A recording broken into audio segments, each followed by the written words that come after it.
Does it make sense to you to celebrate your own destruction? I think I've used this illustration before, but it's one we can all identify with. Let's say you hit the lottery or something, a rich relative or something that you didn't know you had left you some money. You got $1 million or so. Why, you would celebrate that, wouldn't you? Why would you celebrate? Why? You got something to celebrate with. It's going to enhance your life, your family life. If you do, it's going to give everybody a little piece. You know, if you wanted to go far, if you be selfish with it, it's going to turn on you. You're going to get sick or something. Selfishness is one of the worst things in this world. Don't get you one way, it'll get the other. But if somebody stuck a gun to your head and took that money from you, would you celebrate that? You would remember it. The exact day and time that it happened. But you wouldn't be out having a barbecue, or cookout, or decorating a tree, or carving a turkey. Would you? Well, that's exactly what white folks did. They put a gun to our head and took from us everything. Not just your money. They took your land. That's right. They took your knowledge of who you really were, took your history. Yeah. They took your very personality and yourself. Took you, separated you, took your spirituality, separated you. It didn't take it from you because you still got it, but they disconnected you from the direct route that we had to the Creator and gave you religion in its place.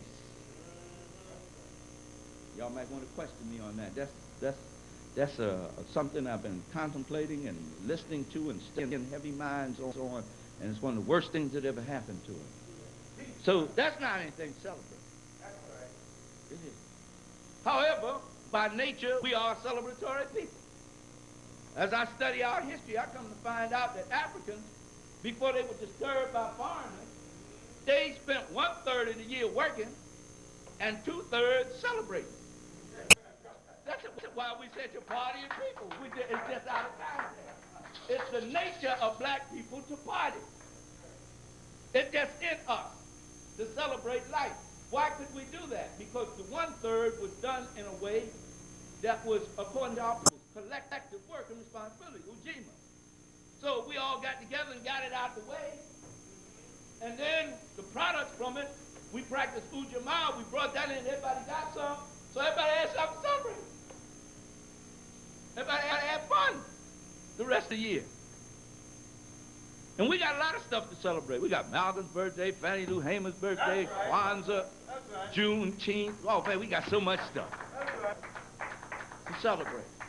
For those of you who miss, I just missed the turkey and pie and the pepper sauce. We have a Moja Karamu. You can read about it in my book, African People and European Holidays of Mental Genocide.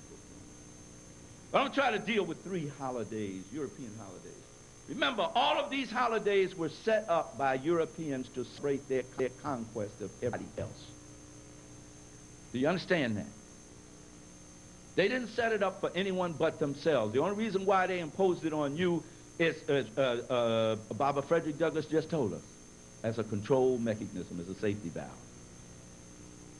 When you partying on those holidays and everything, you ain't thinking about no liberation, freedom, no nothing. You feel like you're more a part of it, endears you to this thing. I'm going to talk about Columbus Day, an orgy of death and destruction. Halloween, the original Night of the Living Dead. And Misgiving Day, a celebration of horrors. Now I'm going to stick close with my notes because I know me. You see, I can get so stretched out. And I want to get this information to you tonight. A lot of things I won't be able to cover, I'll be touching on, but you know I have them in my books and tapes there. And y'all, please don't make me have to haul this stuff all the way back to Richard Allen City. I'm trying to get a book finished here. And the only way I can take off the time I need to do it is to have your support to do it. So I know you understand that. Anyway, that's the only way any of us can do what we're doing. Now let's deal with Columbus Day. First of all, let's address the criminal mentality of Cristobal Colon. That was his name. The Jew from Genoa. The Jew from Genoa. They be talking about we are brothers in suffering and we're this, that, and the other. They control the educational system. They control the judicial system.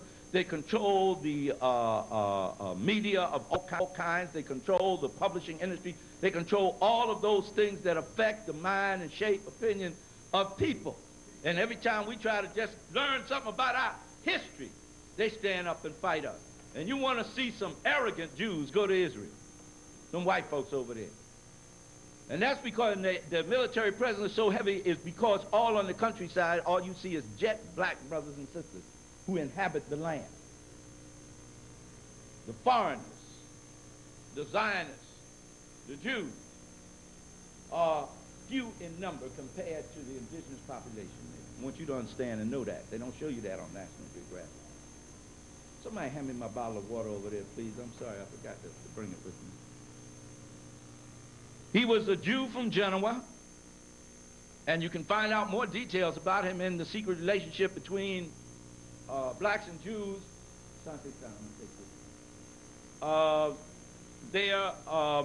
And their role in the slave trade. Now, excuse me for drinking out of the bottle like that.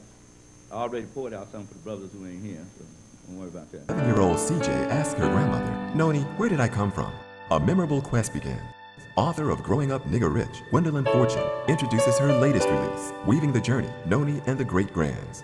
This page-turner is a multi-generational saga of family that begins with an early 1800s slave named Soraya. The book takes readers on a journey from the 1800s into the 21st century, introducing Soraya's descendants from various cultural backgrounds, black, brown, and white.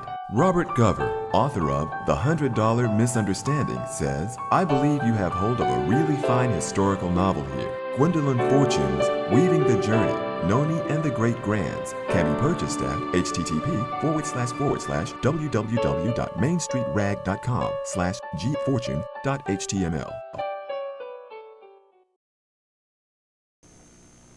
This despicable man, this Christopher Colon, paved the way for the transatlantic slave trade. He was the first one to come over here, capture people, and start selling them. So I want you to get a good picture of him. He had been participating in this kind of activity ever since 14 years of age, when he traveled down to the west coast of our motherland with the Portuguese. And we can take captives and take them back to Europe and sell them. Therefore, he should not be viewed as a hero, especially by our children. In spite of this, textbooks in this country, from elementary school on through the high school, trade this criminal. And I want you to get clear on that. What is he? He's a criminal. As an honorable man to be emulated and celebrated annually on October the 12th. Actually, white people didn't celebrate him. He didn't mean anything to them until in 1792 in New York they decided, 300 years later, they decided to celebrate Columbus Day. As far as they were concerned, he was a failure. A perverted failure. Why am I calling him failure? Let me present to you this court, this people's court here today, case number 500-1492. It's a case of African and indigenous people versus Christopher Colon for gross crimes against humanity. In 1492, charge 1, 1492, Columbus